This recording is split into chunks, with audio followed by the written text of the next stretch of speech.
누가복음 9장 18절부터 27절 말씀입니다.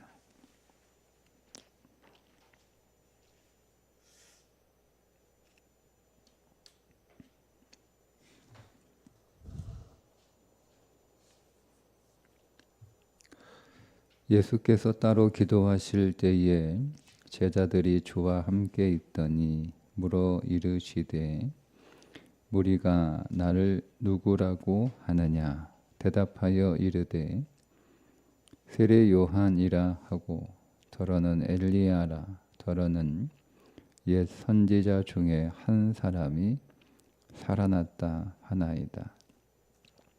예수께서 이르시되 너희는 나를 누구라 하느냐?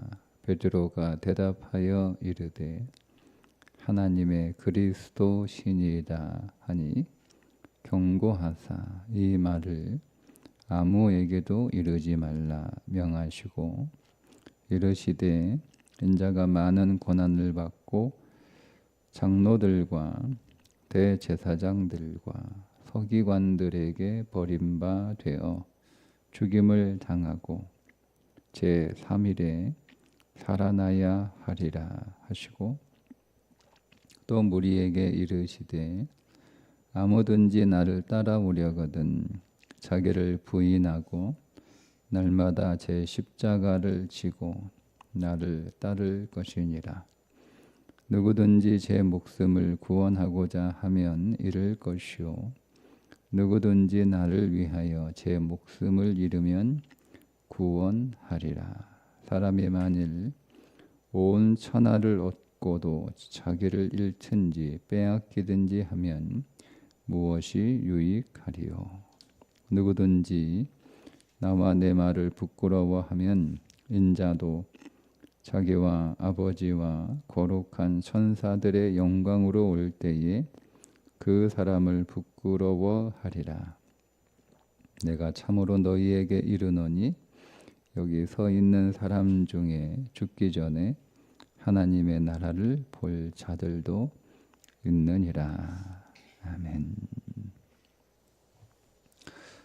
계속해서 거룩한 성 예루살렘을 향하는 제자들이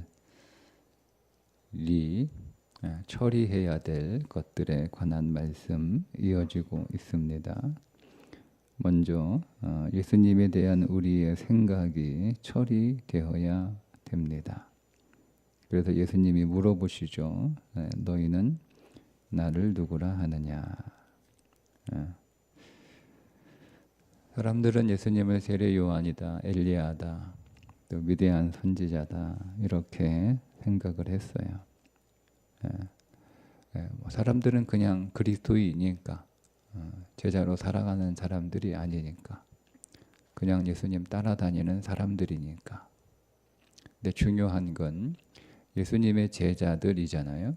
그들은 이제 예루살렘을 향하여 가고 있는 사람들이고 우리에게 적용되면 거룩한 성 예루살렘을 짓는 우리들에게 예수님은 단순히 엘리야 같은 능력의 선지자 그리고 다른 위대한 선지자 그렇게 우리가 예수님을 이해하는 것이 아니라 그 예수님은 하나님의 그리스도다, 하나님이시다라고 하는 생각이 우리 안에 새로 분명하게 조성되어야 됩니다.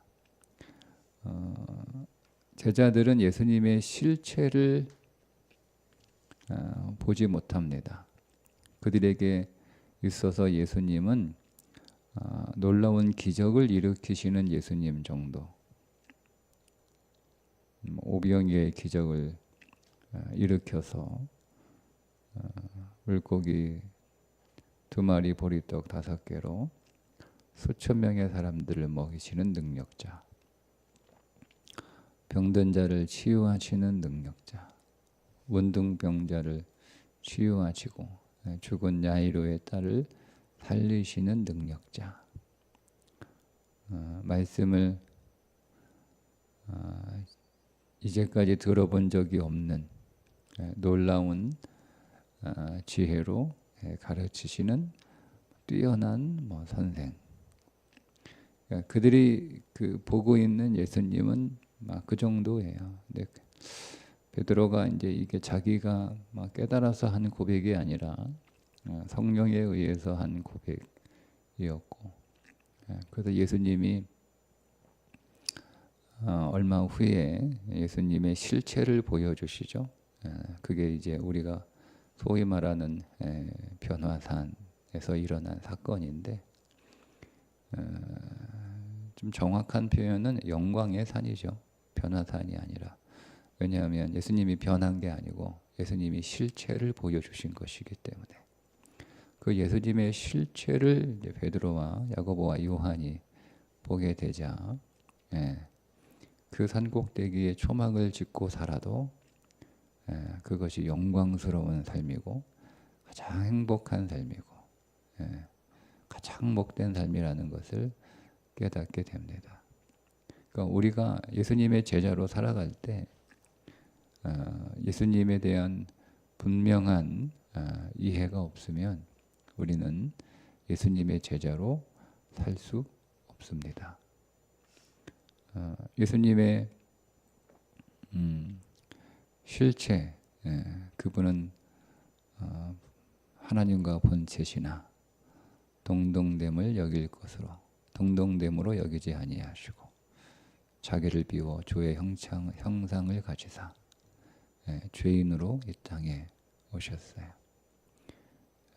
우리는 예수님이 누구신지를 분명하게 깨달아야 되고 그 예수님을 우리 인생의 가장 좋은 보배로 발견해야 되고 그 예수님을 우리가 우리 안에 모시는 것은 가장 성공한 인생이고 여기에서 끝나는 게 아니라 이제는 그 예수 그리스도로 충만해져서 그 예수 그리스도가 내 삶을 통하여 드러나는 인생.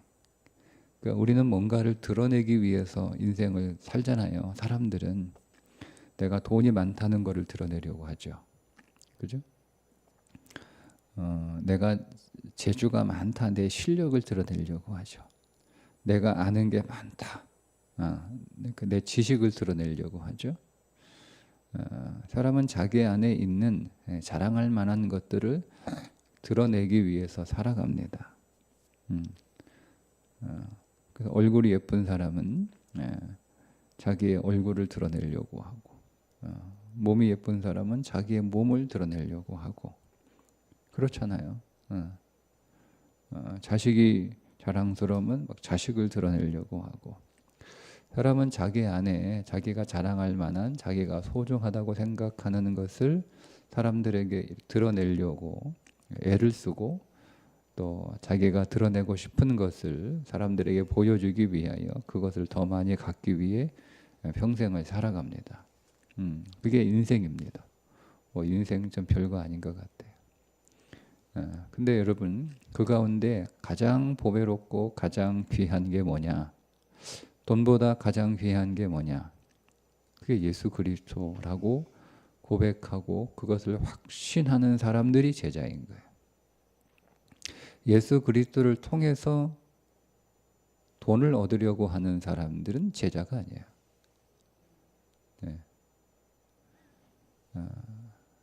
그 세상의 어떤 지혜와 지식보다 더 귀한 분이 예수 그리스도라고 고백하는 사람이 제자예요. 이전에 내가 좋다고 여겼던 것들, 이전에 내가 유익하다고 나는 이전에 돈을 드러내려고 했던 사람이고 지식을 드러내려고 했던 사람이고 내 실력을 드러내려고 했던 사람이고 그런 삶을 쭉 살다가 보배를 발견한 거죠. 진주를 발견하고 밭에 감추인 보화를 발견하고 그게 그리스도인, 그게 제자란 말이에요. 그래서 그것들을 비유에서는 다 팔아, 전 재산을 팔아 그 밭을 사고 전 재산을 팔아 그 값진 진주를 사고, 바울의 표현에 의해서는 그 모든 것들을 해로 여기고 심지어 배설물로 여겨서 예? 그리스도를 더 아는 것을 가장 고상한 일로 여기고 그리스도를 더 알기 위하여 살아가는 사람, 그게 제자란 말이에요. 여러분, 그렇게 되려면 예수 그리스도의 실체를 우리가 보지 않으면, 그 예수 그리스도의 영광스러운, 이루 표현할 수 없는 영광스러운 그분을 우리가 만나지 않으면 우리는 그런 삶을 살 수 없다. 그래서 예수님에 대한 오늘 우리의 육신적인 생각들을 처리해야 된다. 그분은 세례 요한도 아니고 엘리야도 아니고 위대한 선지자도 아니고, 그는 이 세상에서 찾아볼 수 없는, 이 세상 그 누구와도 비교할 수 없는 하나님, 영광스러운 하나님이라고 하는 것을 우리가 깨달아야 되는데, 그건 여러분 우리가 묵상하는 수밖에 없어요. 기도하는 수밖에 없어요. 내가 믿는 예수 그리스도가, 내 안에 오신 예수님이 하나님이라고 하는 것을 여러분 우리가 오랜 시간 동안 묵상하셔야 됩니다. 우리는 대부분 예수 그리스도를 통해서 그 얻을 것들을 자꾸 묵상하죠. 예수님이 내게 주실 돈, 예수님이 내게 주실 어떤 성공, 예수님이 내게 주실 어떤 건강, 예수님이 내게 주실 어떤 형통, 이런 것들을 더 많이 묵상을 하는데, 우리가 후회하지 않으려면 내 안에 오신 예수 그리스도를 더 묵상하셔야 됩니다. 하나님이 내 안에 오셨대. 이거를 여러분 계속 오랜 시간 동안 기도하시면서 생각해 보세요. 하나님이 내 안에 오셨대. 하나님이 나를 사랑하신대. 하나님이 나를 구원하셨대. 그걸 한번 여러분 묵상하셔서 우리가 그분을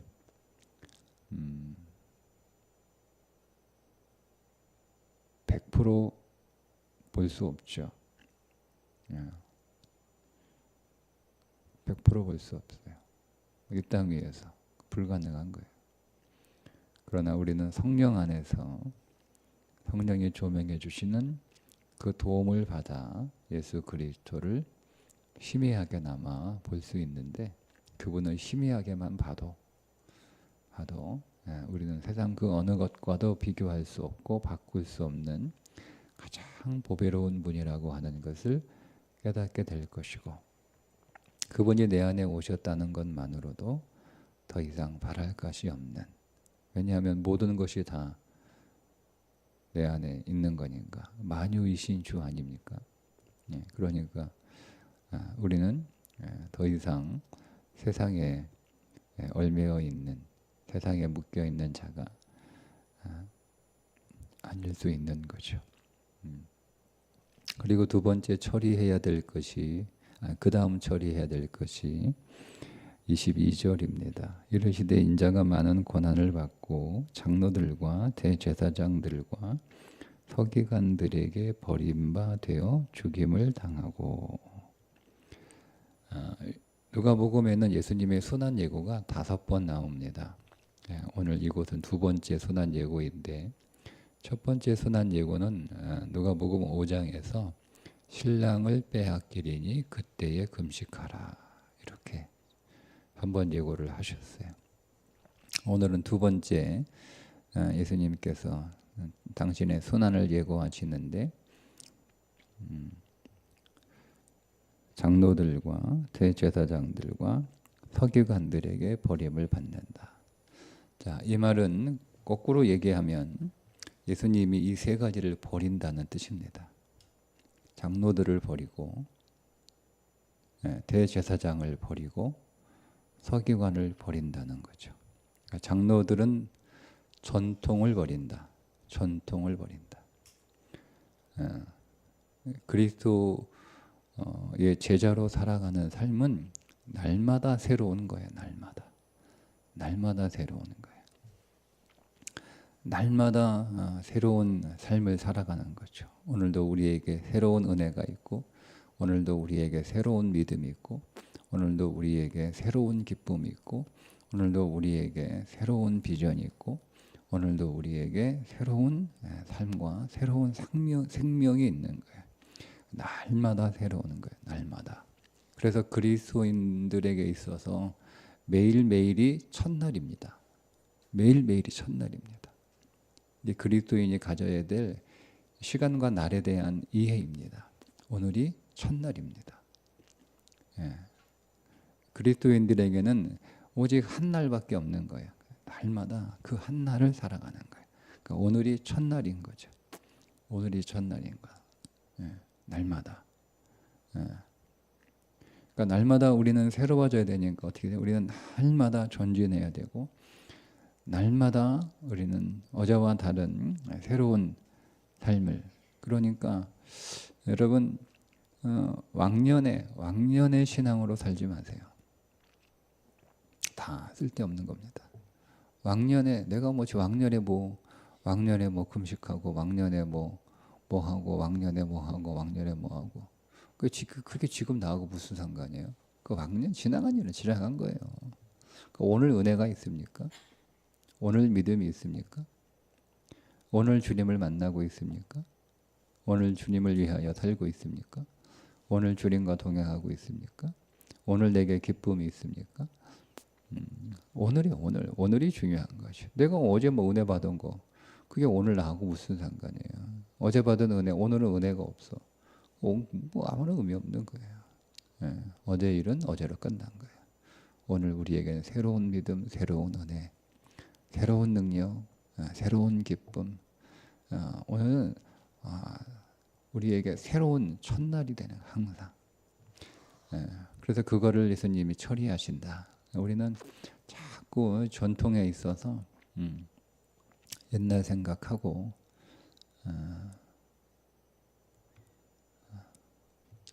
어쨌든 두 번째 대제사장 종교죠. 종교를 처리하십니다. 오늘 우리가 드리는 예배는 종교 의식이 아니에요. 종교 의식으로 예수 믿는 사람들은 예수를 버립니다. 예수를 버리는 거예요. 예수님은 종교가 아니잖아요. 종교와 신앙은 달라요. 차원이 달라요. 세계가 다르단 말이에요. 세계가. 종교는 나를 계속 개발하는 거죠. 그죠? 네. 근데 생명의 신앙은 나를 포기하는 거예요. 나를 포기하는 거예요. 그래서 주님의 십자가 순환이 예고되는 거죠. 내가 처리돼야 되는 거니까. 우리는 늘 오늘 우리가 듣는 예배 안에서도 내가 예배 의식에 참여를 잘했다. 내가 매 예배 순서마다 하나도 소홀하지 않고 내가 그 예배 모든 순서를 성실하게 잘 따르며 예배를 끝까지 잘 지켰다. 이건 종교예요. 근데 그 예배 순서마다 오늘 우리에게 찾아오시는 풍성하신 예수 그리스도의 생명을 맛보고 그 생명으로 충만해지고 거기에서 예수 그리스도를 체험하며 거기에서 오늘 우리의 신앙이 고백되고 그래서 예배 안에서 내가 더 새로워지고 내가 더 그리스도로 충만해지고 내가 더 그리스도 안으로 더 들어가고 우리의 풍성한 양식이신 예수 그리스도를 우리가 참 양식으로 먹어 내 영이 더 강해지고 내 안에 더 소망이 세워지며 내가 더 세상에서 나와 더 하나님의 집으로 지어져가는 그런 체험과 그런 깨달음과 그런 믿음의 우리 안에 생길 때 그게 오늘 우리는 예배를 종교가 아닌 생명으로 드린 거예요. 오늘 그런 예배 꼭 드리시기를 바랍니다. 세 번째 버려야 될 건 서기관이죠. 율법을 버리는 거예요. 예수님은 전통도 버리고 처리하시고 우리 안에 종교도 처리하시고 우리 안에 율법도 처리하십니다. 처리하시는 거예요. 옳고 그름 이런 판단 그것으로 인하는 정죄 이 모든 것들을 우리가 처리해야 되고 우리 안에 진리와 생명이신 예수 그리스도 안에서 그분이 우리의 모든 우리가 행해야 될 모든 율법을 이미 다 성취하셔서 오늘 우리에게 선물로 주셨고, 그분이 우리에게 새 계명을 주셨는데 그것은 서로 사랑하는 계명이고, 그런데 오늘 우리는 사랑할 수 있는 능력과 힘이 없으니 서로 사랑하라라고 하신 새 계명은 사랑할 수 있는 능력을 내게 주실 것이라고 하는 약속으로 그 계명을 받아 사랑해야지라고 하는 의무와 책임과 부담으로 사는 게 아니라 사랑하게 해 주실 것이라고 하는 약속을 믿으며 나에게 사랑의 힘을 주실 것이라고 하는 기대를 가지고 살아가는 거, 그게 은혜와 진리로 살아가는 거예요. 이거를 처리하십니다. 자, 이것을 이제 십자가에서 처리를 하시잖아요, 그죠? 네.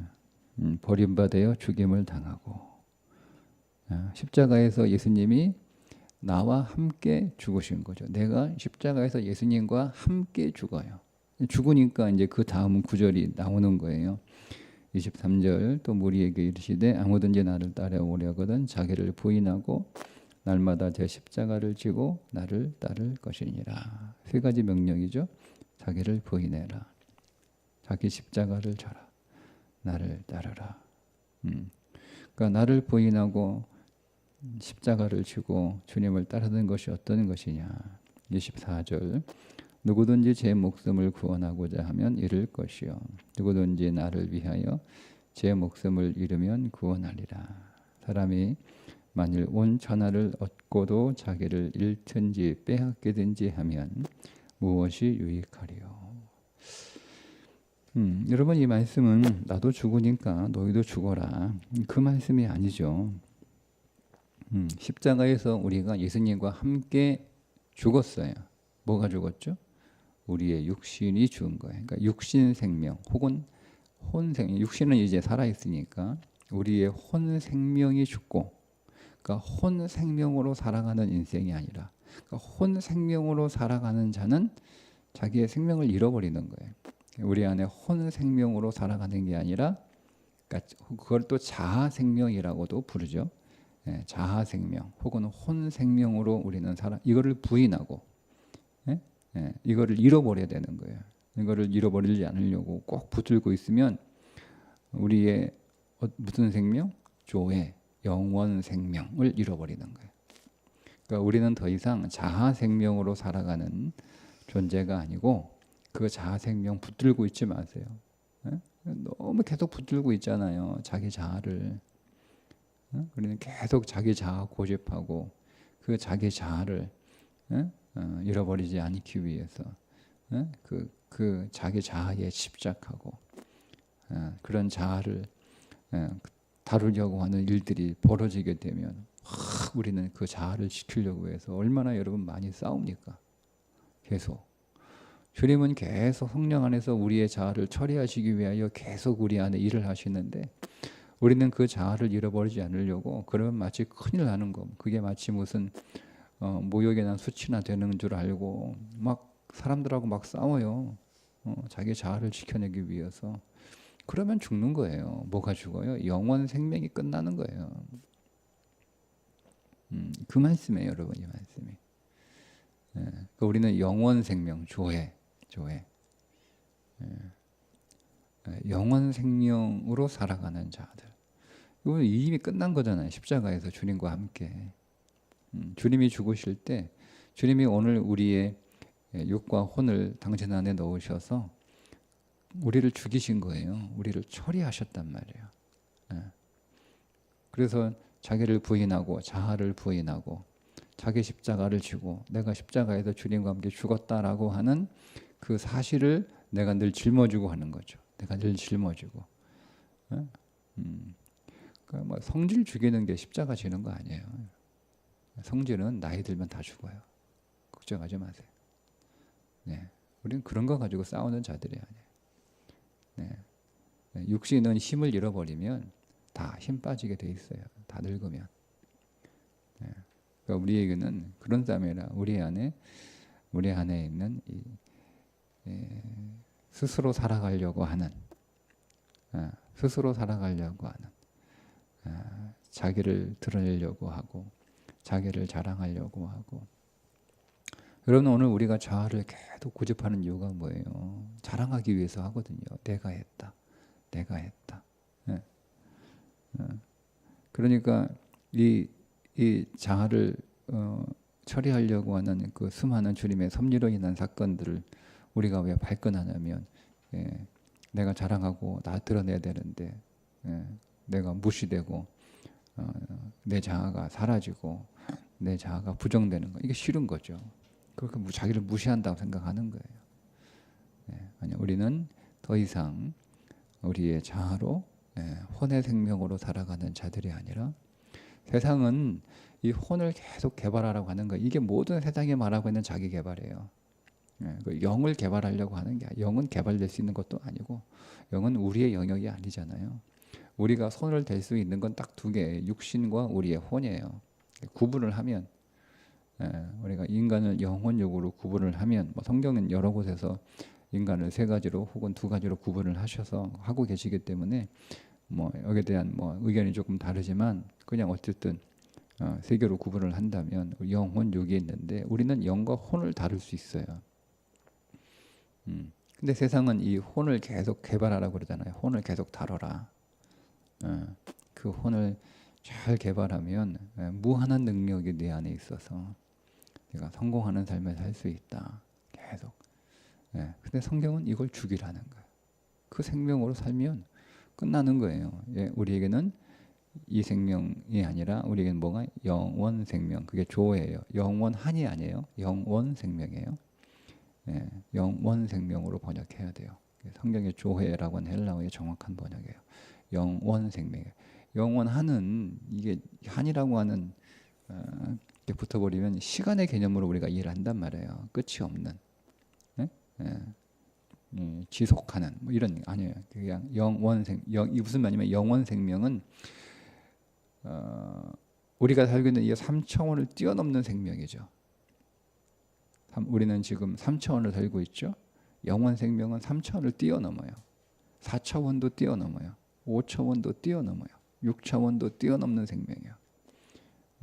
근데 우리의 3차원의 사고방식에서 우리가 상상할 수 있는 영원 생명은, 영원은이라는 건 시간과 공간이 없는 거예요. 그게 영원이에요. 시간도 사라지고 공간도 사라져요. 그게 동시에 같이 가는 거예요. 동시에. 우리는 영원 안에서, 우리는 지금은 과거이기도 하고 현재이기도 하고 미래이기도 한 거예요.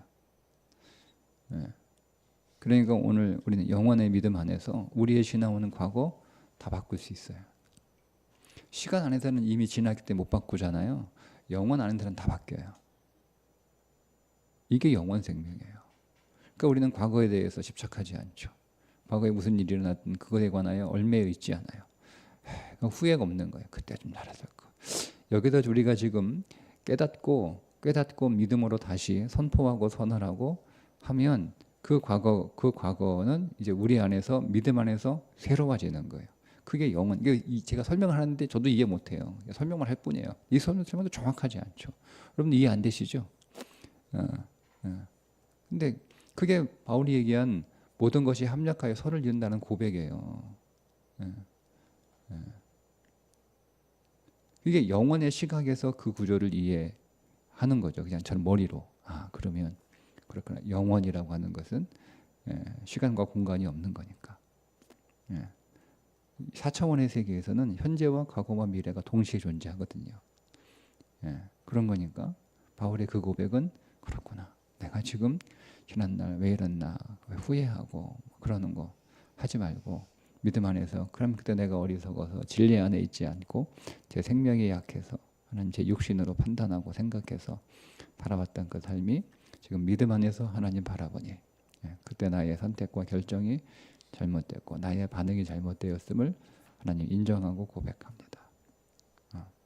그러면 그 과거도 바뀌는 거예요. 영원 안에서.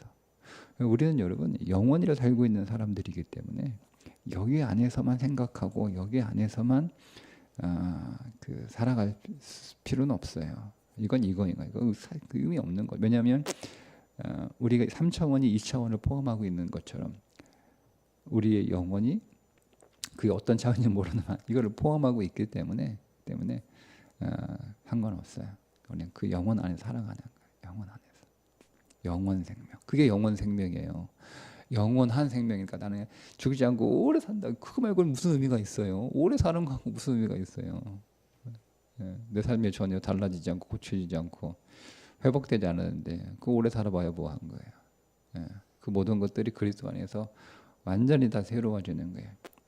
차원을 더 올라가면 거기는 또 다른 차원이 있는 거죠. 하여튼 어마어마합니다. 어마어마하다.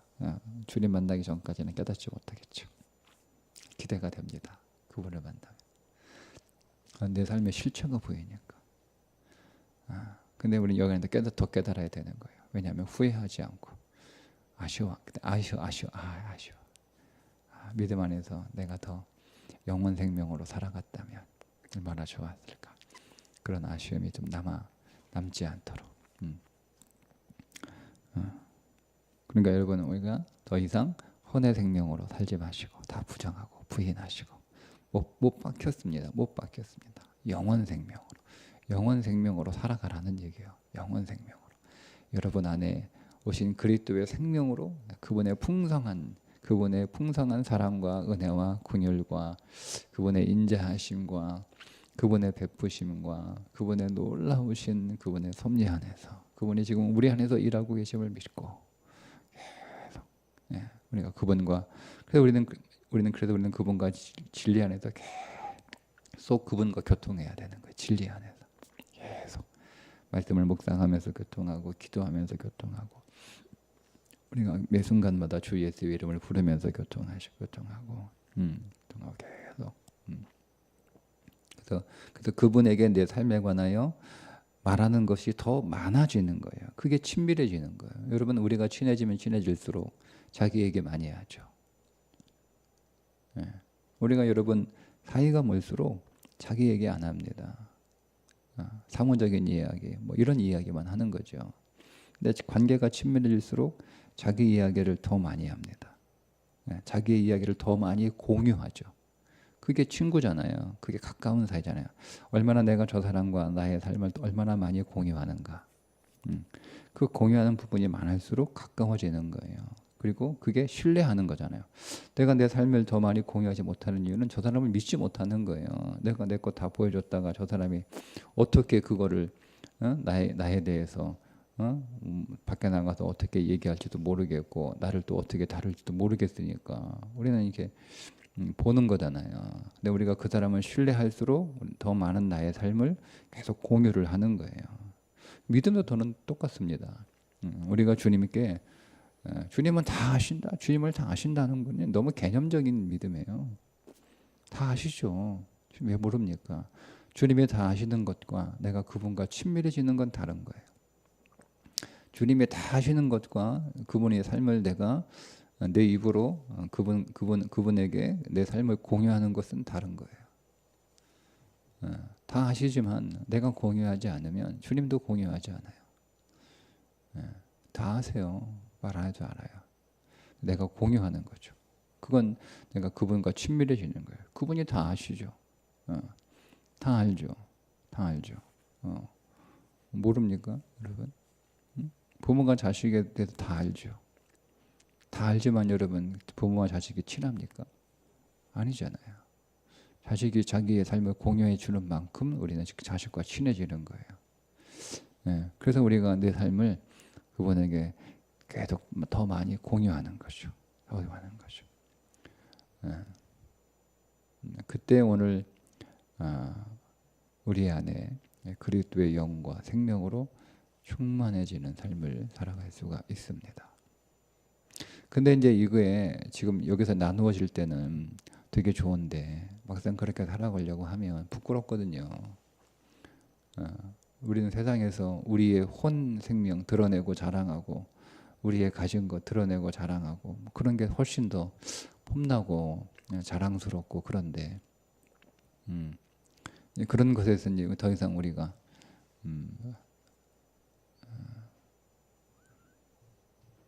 추구하지 않고 우리 안에 예수 생명으로 충만해지는 삶을 추구하는 삶을 살아가다 보면 문득문득 우리는 세상 속에 살고 있으니까 또 육신을 입고 있기 때문에 우리 안에는 죄의 본성으로 인하여 문득문득 부끄러워지고 두렵기도 하고 그런 거예요. 근데 오늘 말씀 우리가 처리해야 될 것, 복음을 부끄러워하는 것. 내가 십자가를 부끄러워하지 아니하노니. 더 이상 십자가의 소를 부끄러워하지 않는다. 제자는 그게 처리돼야 되는 거예요. 예수 그리스도를 믿는 삶을, 예수 그리스도와 함께하는 삶을, 예수 그리스도를 따라가는 삶을, 궁극적으로 예수 그리스도로 충만해지는 삶을 더 이상 부끄러워하지 않는 거죠. 그걸 처리해야 되는 거예요. 복음을 부끄러워하는 삶을 처리해야 제자입니다. 오늘 우리가 드리는 예배가 얼마나 영광스럽고 복된 것인지를 우리가 기뻐하며 감사하는 예배자가 될 때 그가 제자가 되어가는 거죠. 오늘도 예배 안에서 영광의 주님 만날 수 있기를 주님의 이름으로 축복합니다. 기도하겠습니다. 주님, 오늘도 우리를 이 땅에서 우리가 가질 수 있는 가장 존귀하고 영광스러운 자리인 예배로 불러주셔서 주님의 영광을 보게 하시고 그 영광에 눈뜨게 하시고 그 영광을 사모하게 하시며 그 영광을 기뻐하는 예배 되게 해 주옵소서. 예수님의 이름으로 기도합니다. 아멘.